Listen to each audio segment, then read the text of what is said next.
कार्तिक मास महात्म्य कथा अध्याय 3। सत्यभामा ने कहा, हे प्रभु, आप तो सभी काल में व्यापक हैं और सभी काल आपके आगे एक समान हैं। फिर यह कार्तिक मास ही सभी मासों में श्रेष्ठ क्यों है? आप सब तिथियों में एकादशी और सभी मासों में कार्तिक मास को ही अपना प्रिय क्यों कहते हैं? इसका कारण बताइए। भगवान श्री कृष्ण ने कहा, हे भामिनी, तुमने बहुत अच्छा प्रश्न किया है। मैं तुम्हें इसका उत्तर देता हूँ, ध्यान पूर्वक सुनो। इसी प्रकार एक बार महाराज बेन के पुत्र राजा पृथु ने प्रश्न के उत्तर में देवर्षि नारद से प्रश्न किया था और जिसका उत्तर देते हुए नारद जी ने उसे कार्तिक मास की महिमा बताते हुए कहा, हे राजन, एक समय शंख नाम का एक राक्षस बहुत बलवान एवं अत्याचारी हो गया था। उसके अत्याचारों से तीनों लोकों में त्राहि त्राहि मच गई। उस शंखासुर ने स्वर्ग में निवास करने वाले देवताओं पर विजय प्राप्त कर इंद्रादि देवताओं एवं लोकपालों के अधिकारों को छीन लिया। उससे भयभीत होकर समस्त देवता अपने परिवार के सदस्यों के साथ सुमेरु पर्वत की गुफाओं में बहुत दिनों तक छिपे रहे। तत्पश्चात वे निश्चित होकर सुमेरु पर्वत की गुफाओं में ही रहने लगे। उधर जब शंखासुर को इस बात का पता चला कि देवता आनंद पूर्वक सुमेरु पर्वत की गुफाओं में निवास कर रहे हैं, तो उसने सोचा कि ऐसी कोई दिव्य शक्ति अवश्य है जिसके प्रभाव से अधिकारहीन यह देवता अभी भी बलवान है। सोचते सोचते वह इस निर्णय पर पहुंचा कि वेद मंत्रों के बल के कारण ही देवता बलवान हो रहे हैं। यदि इनसे वेद छीन लिए जाए तो वे बलहीन हो जाएंगे। ऐसा विचार कर शंखासुर ब्रह्मा जी के सत्यलोक से शीघ्र ही वेदों को हर लाया। उसके द्वारा ले जाए जाते हुए भय से उसके चंगुल से निकल भागे और जल में समा गए।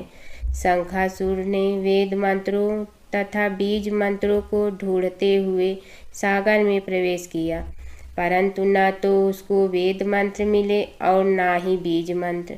जब शंखासुर सागर से निराश होकर वापस लौटा तो उस समय ब्रह्मा जी पूजा की सामग्री लेकर सभी देवताओं के साथ भगवान विष्णु की शरण में पहुँचे और भगवान को गहरी निद्रा से जगाने के लिए गाने बजाने लगे और धूप गंध आदि से बारंबार उनका पूजन करने लगे। धूप दीप नववेद आदि अर्पित किए जाने पर भगवान की निद्रा टूटी और वह देवताओं सहित ब्रह्मा जी को अपना पूजन करते हुए देखकर बहुत प्रसन्न हुए तथा कहने लगे, मैं आप लोगों के इस कीर्तन एवं मंगलाचरण से बहुत प्रसन्न हूँ। आप अपना अभीष्ट वरदान मांगिए, मैं अवश्य प्रदान करूँगा। जो मनुष्य आश्विन शुक्ल की एकादशी से देवोत्थान एकादशी तक ब्रह्म मुहूर्त में उठकर मेरी पूजा करेंगे, उन्हें तुम्हारी ही भांति मेरे प्रसन्न होने के कारण सुख की प्राप्ति होगी। आप लोग जो पाद्य अर्घ्य आचमन और जल आदि सामग्री मेरे लिए लाए हैं, वे अनंत गुणों वाली होकर आपका कल्याण करेगी। शंखासुर द्वारा हरे गए संपूर्ण वेद जल में स्थित है। मैं सागर पुत्र शंखासुर का वध करके उन वेदों को अभी लाए देता हूँ। आज से मंत्र बीज और वेदों सहित मैं प्रतिवर्ष कार्तिक मास में जल में विश्राम किया करूँगा। जब मैं मत्स्य का रूप धारण करके जल में जाता हूँ, तुम सब देवता भी मुनीश्वरों सहित मेरे साथ जल में आओ। इस कार्तिक मास में जो श्रेष्ठ मनुष्य प्रातःकाल स्नान करते हैं, वे सब यज्ञ के अवभित स्नान द्वारा भली भांति नहा लेते हैं। हे देवेंद्र, कार्तिक मास में व्रत करने वालों को सब प्रकार से धन पुत्र पुत्री आदि देते रहना और उनकी सभी आपत्तियों से रक्षा करना। हे धनपति कुबेर, मेरी आज्ञा के अनुसार तुम उनके धन धान्य की वृद्धि करना, क्योंकि इस प्रकार का आचरण करने वाला मनुष्य मेरा रूप धारण कर के जीवन मुक्त हो जाता है। जो मनुष्य जन्म से लेकर मृत्यु पर्यंत विधि पूर्वक इस उत्तम व्रत को करता है वह आप लोगों का भी पूजनीय है। कार्तिक शुक्ल पक्ष की एकादशी तिथि को तुम लोगों ने मुझे जगाया है, इसलिए यह तिथि मेरे लिए अत्यंत प्रीतिदायिनी और माननीय है। हे देवताओं, यह दोनों व्रत नियम पूर्वक करने से मनुष्य मेरा सानिध्य प्राप्त कर लेते हैं। इन व्रतों को करने से जो फल मिलता है वह अन्य किसी व्रत से नहीं मिलता। अतः प्रत्येक मनुष्य को सुखी और निरोग रहने के लिए कार्तिक महात्म्य और एकादशी की कथा सुनते हुए उपर्युक्त नियमों का पालन करना चाहिए। कार्तिक मास कथा अध्याय 4।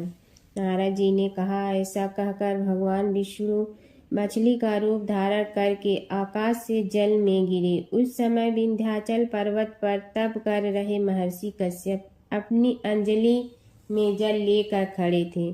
भगवान उनकी अंजलि में जा गिरे। महर्षि कश्यप ने दया करके उसे अपने कमंडल में रख लिया। मछली के थोड़ा बड़ा होने पर महर्षि कश्यप ने उसे कुएं में डाल दिया। जब वह मछली कुएं में भी न समा सकी तो उन्होंने उसे तालाब में डाल दिया। जब वह तालाब में भी न आ सकी तो उन्होंने उसे समुद्र में डाल दिया। वह मछली वहाँ भी बढ़ने लगी। फिर मत्स्य रूपी भगवान विष्णु ने इस शंखासुर का वध किया और शंखासुर को हाथ में लेकर बद्री वन में आ गए। वहाँ उन्होंने संपूर्ण ऋषियों को बुलाकर इस प्रकार आदेश दिया, मुनीश्वरों, तुम जल के भीतर बिखरे हुए वेद मंत्रों की खोज करो और जितनी जल्दी हो सके उन्हें सागर के जल से बाहर निकाल लाओ। तब तक मैं देवताओं के साथ प्रयाग में ठहरता हूँ। तब उन तपोबल संपन्न महर्षियों ने यज्ञ और बीजों सहित संपूर्ण वेद मंत्रों का उद्धार किया। उनमें से जितने मंत्र जिस ऋषि ने उपलब्ध किए वही उन बीज मंत्रों का उस दिन से ऋषि माना जाना लगा। तदंतर सब ऋषि एकत्र होकर प्रयाग में गए। वहां उन्होंने ब्रह्मा जी सहित भगवान विष्णु को उपलब्ध हुए सभी वेद मंत्र समर्पित कर दिए। सब वेदों को पाकर ब्रह्मा जी बहुत प्रसन्न हुए। उन्होंने देवताओं और ऋषियों के साथ प्रयाग में अश्वमेघ यज्ञ किया। यज्ञ समाप्त होने पर सब देवताओं ने भगवान से निवेदन किया, देवाधिदेव जगन्नाथ, इस स्थान पर ब्रह्मा जी ने खोए हुए वेदों को पुनः प्राप्त किया है और हमने भी यहाँ आपके प्रसाद से यज्ञ भाग पाए हैं। अतः यह स्थान पृथ्वी पर सबसे श्रेष्ठ पुण्य की वृद्धि करने वाला एवं भोग तथा मोक्ष प्रदान करने वाला हो। साथ ही यह समय भी महापुण्यमय और ब्रह्माघाती आदि महापापियों की भी शुद्धि करने वाला हो तथा तय स्थान यहाँ दिए हुए दान को अक्षय बना देने वाला भी हो, यह वरदान दीजिए।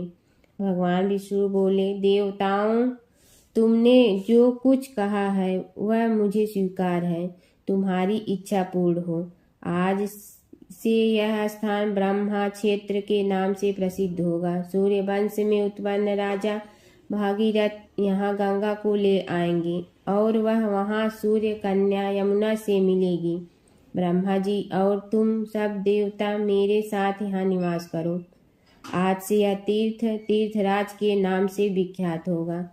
तीर्थराज के दर्शन से तत्काल सब पाप नष्ट हो जाएंगे। जब सूर्य मकर राशि में स्थित होंगे उस समय यहाँ स्नान करने वाले मनुष्यों के सभी पापों का यह तीर्थ नाश करेगा। यह काल भी मनुष्यों के लिए सदा महान पुण्य फल देने वाला होगा।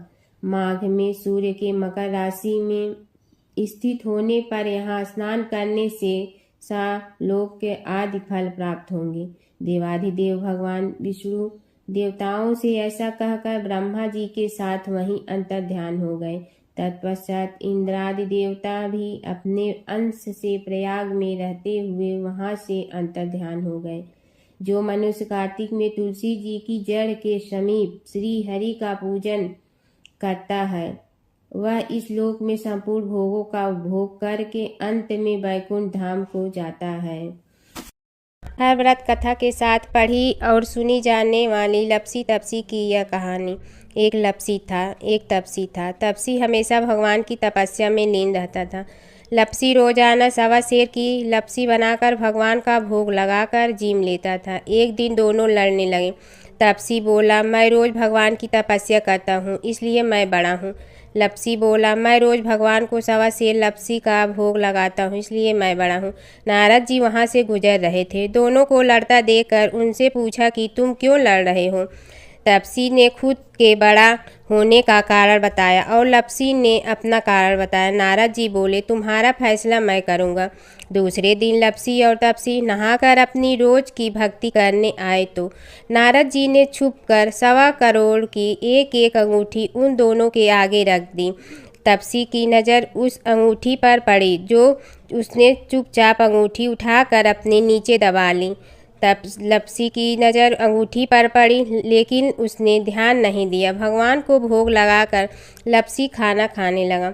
नारद जी सामने आए तो दोनों ने पूछा कि कौन बड़ा, तो नारद जी ने तपसी से खड़ा होने को कहा। वो खड़ा हुआ तो उसने नीचे दबी अंगूठी दिखाई पड़ी। नारद जी ने लपसी से कहा, तपस्या करने के बाद भी तुम्हारी चोरी करने की आदत नहीं गई, इसलिए लपसी बड़ा है और तुम्हें तुम्हारी तपस्या का कोई फल भी नहीं मिलेगा।